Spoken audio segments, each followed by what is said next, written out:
Zaheer infotech में आपका इस्तकबाल है। मैं paper first TET paper first का आपको यहाँ पर एनालिसिस बताऊंगा। इस एनालिसिस के अंदर हम देखेंगे इंग्लिश।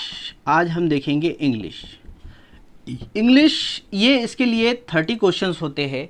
अब 30 क्वेश्चन किस तरह से और किस तरह से उसको उसके अंदर डिवाइड किया गया है। सबसे पहले देखिए इसके अंदर ग्रामर और आपका जो दूसरा सब्जेक्ट्स का नॉलेज है, यानी ग्रामर के अलावा आपकी फ़हम, यानी आपका कितना उसको आकलन कर सकते हो, आप कितना उसको समझ सकते हो, इसके बारे में भी उसके अंदर कुछ क्वेश्चंस पूछे गए थे। ये आपकी इंटेलिजेंस के ऊपर निर्भर करता है कि किस तरह से। सबसे पहले देखिए इसके अंदर 30 क्वेश्चंस होते हैं। अब 30 क्वेश्चंस के अंदर सबसे पहले हम उसको डिवाइड करेंगे। जैसे मिसाल के तौर पर हम यहाँ पर लेंगे ऑड सेंटेंस। ऑड सेंटेंस के अंदर किस तरह से निकालेंगे, तो इसमें एनालिसिस में पता चला है कि इसके 2 से 3 क्वेश्चंस ऑड सेंटेंस के ऊपर होते हैं। अब कैसे, आप कोई 4 सेंटेंस आपको दिए हुए होते हैं। मिसाल के तौर पर यहाँ पर दिया हुआ है bring a glass of water और be ready now, ask your question, the gods eats. अब ये तीनों 4 ऑप्शंस में से आपको एक इसका मुख्तलिफ जो जुज़ है उसको बाहर निकालना है। तो सिंपल से यहाँ समझ में आ रहा है कि तमाम 3 क्वेश्चंस के अंदर, जैसा ग्लास पानी का दो, आस्क योर क्वेश्चन और ब्रिंग बी रेडी नाउ और द गॉड ग्रास, एक जुमला है, सादा जुमला। इसके अंदर कोई परमिशन नहीं है, ये सादा सा एक सिंपल सेंटेंस वहाँ पर जोड़ा गया है। तो ये रिक्वेस्ट में और ऑर्डर में और क्वेश्चन में नहीं है, तो ये इससे अलग हो गया। इस तरह के ऑड क्वेश्चंस आपको वहाँ पर आएंगे। फिर उसके बाद आता है, देखिए दूसरा टॉपिक आता है उसके अंदर, ये 2 से 3 क्वेश्चन पूछे जाते हैं, यानी 2 से 3 नंबरात के लिए ये क्वेश्चंस आते हैं। 2013 से लेके आज तक का जितना भी एनालिसिस हुआ है उसके अंदर ये इस तरह के क्वेश्चंस वहाँ पर देखने को मिले। अब उसके बाद और एक दूसरा एक जुज़ उसके अंदर हमने देखा, तो करेक्ट अल्टरनेटिव आपको चुनना है। Choose the correct alternative. अब वो एनालिसिस करने पर मालूम पड़ा है कि 4 से 3 क्वेश्चन या इससे भी ऊपर हो सकते हैं। कुछ पेपरों में 2013 के पेपर में वो अल्टरनेटिव ज़्यादा देखने को मिले। मिसाल के तौर पर कैसे क्वेश्चंस आएंगे अल्टरनेटिव के अंदर, filling the blanks and choose the correct alternative from the words. अब यहाँ पर दिया हुआ है, don't dash time, it is a very precious. तो यहाँ पर वेस्ट, अब ये दिया हुआ है, इसमें थोड़ा सा कन्फ्यूजन क्वेश्चन है, तो इसको आपको सेलेक्ट करना है। यहाँ पर दिया है, देखिए उसी तरह से फिलिंग द ब्लैंक्स में ये यहाँ पर और आया, देखिए इसके अंदर और क्या है अल्टरनेटिव के अंदर, होम्स, एनिमल्स होम्स, एनिमल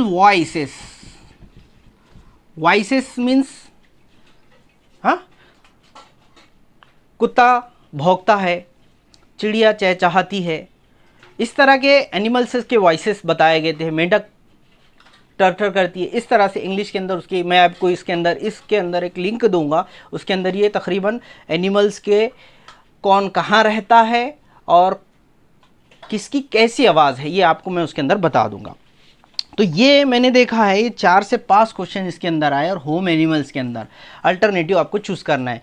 मिसाल जैसे पिग स्टे, पिग रैबिट, और इस तरह के मुख्तलिफ क्वेश्चंस आपको वहाँ पर पूछे जाते हैं। अब ये अल्टरनेटिव हो गया। फिर उसके बाद देखिए यहाँ पर और अल्टरनेटिव चूज़ करने के लिए आपको एक क्वेश्चन है, इफ़ फिश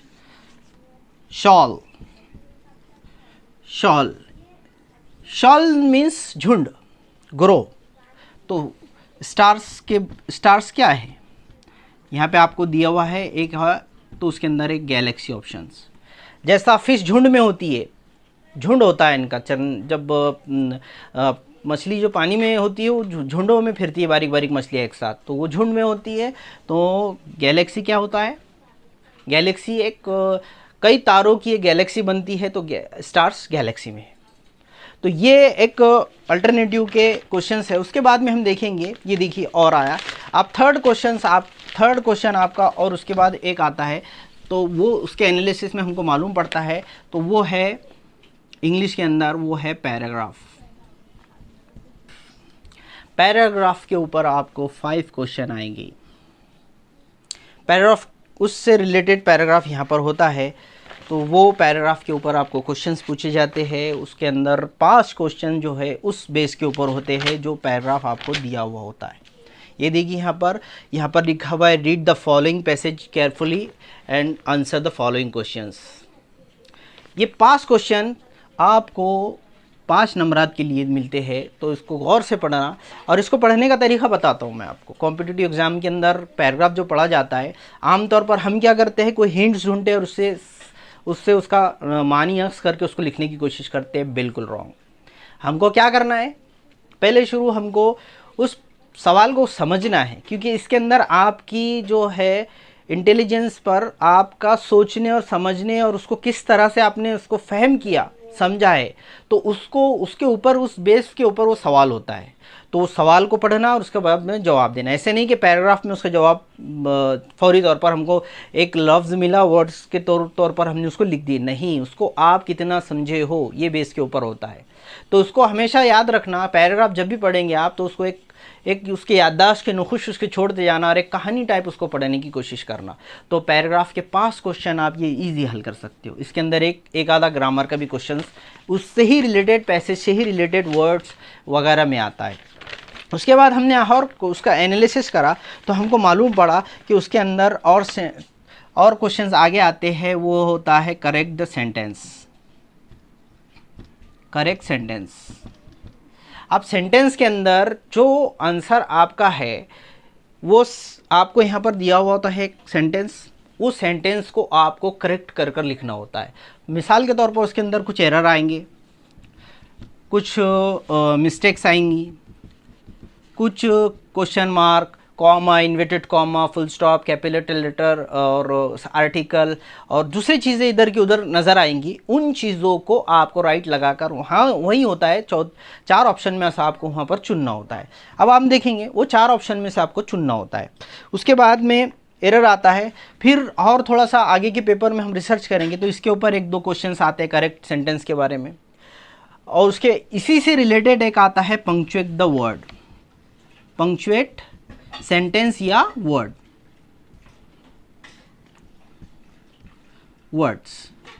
अब punctuate the words and sentence के अंदर क्या होता है, पंक्चुएशन मार्क नज़र नहीं आएंगी आपको कहीं पर। Comma, full stop, question mark और एक्सेट्रा, बहुत तरह की जो पंक्चुएशन होती है ये हमने देखा है। सिर्फ इसका रिवीजन करना है, आपको डीप नहीं पढ़ना है। मैं आज पहले ही पेपर एनालिसिस से बता रहा हूँ कि आपको डीप नहीं पढ़ना है, इसका एनालिसिस करना है आपको और थोड़ा सा उसको उस रिलेटेड टॉपिक से आपको वो करना है। इसके अलावा बहुत सारी चीज़ें ग्रामर के अंदर है वो इसके अंदर नहीं आई। ऐसा नहीं कि आज के पेपर में ये आया तो वही उसके अंदर आएगा, वही रिलेटेड आपको उस सेकंड पेपर में नज़र आएगा। तो फिर वो होता है। फिर उसके बाद हमने थोड़ा सा और निकाला उस क्वेश्चन, तो वो होता है फिर active voice, active passive voice sentence होते हैं वहाँ पर देवे। Correct passive voice, correct the active voice, ऐसे क्वेश्चंस आपको दिए जाते हैं। और कभी कभी क्वेश्चंस इसके अंदर देखा हूँ मैंने एक्टिव और पैसिव वॉइस के अंदर, choose from the following correct passive voice, यानी पैसिव वॉइस के 4 जुमले होते हैं। आप कंफ्यूज हो जाते हैं कि कौन सा जुमला उसका सही होगा, कौन सा सेंटेंस उसका सही होगा, तो उसमें से आपको देख लेना है। उसके बाद और एक दो क्वेश्चन आपको नज़र आएंगे, वो है डायरेक्ट इनडायरेक्ट के। Direct indirect, direct and indirect speech के अंदर भी यही होता है कि आपको यहाँ पर करना नहीं होता है, सिर्फ वहाँ पर आपको सेलेक्ट करना होता है। मिसाल के तौर पर choose the from following correct speech, direct और indirect speech.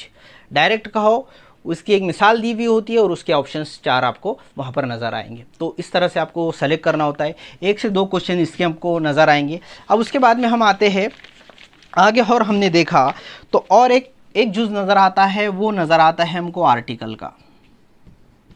Articles, is, THE, the, an, इस तरह के आर्टिकल का यूज़ वहाँ पर, ये फ्री के मार्क है। देखिए कोई भी लिखता है, या आपको सिर्फ इसको दोहर करना है, इसको रिवीजन करना है। आपका इंग्लिश किसी तरह से, मैं कहता हूँ 20 से 22 मार्क आप इसमें ले सकते हो। 20 से 22 मार्क आप इसके अंदर अचीव कर सकते हो। उसके बाद में हम देखेंगे ये हो गया ग्रामर। अब इसके अंदर और कुछ चीज़ें हमको दूसरे पेपरों में भी नज़र आती है जो पहले पेपर में हमको देखने को नहीं मिली थी, वो हमको दूसरे पेपरों में भी नज़र आता है। जैसे कहीं कहीं पे नॉट ओनली बट ऑल्सो का यूज़ होता है, WH क्वेश्चंस नज़र आएंगे। WH क्वेश्चंस राइट है क्या रॉन्ग है, एंटोनेम सिनोनेम, एंटोनेम सिनोनेम्स हमको नज़र आएंगे, एंड करेक्ट वर्ड मीनिंग आएंगे। आपको चूज़ करना होता है। रिलेटेड पैसेज में से भी हो सकता है ये करेक्ट मीनिंग, ये एंटोनेम पैसेज में भी हो सकता है, सिनोनेम पैसेज में से भी हो सकते हैं, ट्रू और फॉल्स भी हो सकते हैं। आपको सिर्फ क्वेश्चन की नोयत और उसकी साख्त को समझते हुए आगे बढ़ना है। हम क्या करते हैं अक्सर इंग्लिश में उर्दू मीडियम के जो बच्चे होते हैं उनकी एक बहुत बड़ी एक दिक्कत ये होती है, जब वो पैराग्राफ पढ़ते हैं ना, ये 5 मार्क आपके ईजी है देखिए पैराग्राफ के, लेकिन ये टॉपिक आपको जो मैंने कहा आपको 150 क्वेश्चंस है और 150 क्वेश्चन आपको 1 मिनट में एक क्वेश्चन सॉल्व करना है ना। ये बहुत डिफ़िकल्ट होता है, 1 से 50 मिनट के अंदर आपको सॉल्व करना ही। तो आप किस तरह से करते, आप क्या गलती करते, आप हमेशा भी इस पैसेज को पढ़ने में वेस्ट टाइम करते हैं। नहीं तो क्या करते हैं, पैसेज के अंदर एक वर्ड नज़र आया, अब जैसा पैसेज में नज़र आया गांधी, क्वेश्चन में नज़र आया गांधी, हम उसको सॉल्व करने की वहाँ से उठा के कोशिश करते हैं। ये गलत है। पहले आप क्वेश्चन को समझो और फिर उसका आंसर ढूंढो, या पैसेज को कहानी टाइप पढ़ लो और उसको नुख्स छोड़ के जल्दी फौरी तौर पर आपको फिर पैसेज भी देखने की ज़रूरत नहीं रहेगी।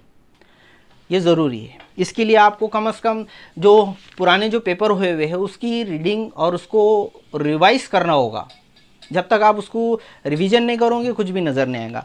ये था हमारा इंग्लिश का। इसके अलावा भी बहुत सारे क्वेश्चन आएंगे और इन क्वेश्चंस को किस तरह से हमको सॉल्व करना है मैं और आगे भी आपको बताऊंगा। तो मेरे इस चैनल को ज़्यादा से ज़्यादा लाइक करें, सब्सक्राइब करें और शेयर करें।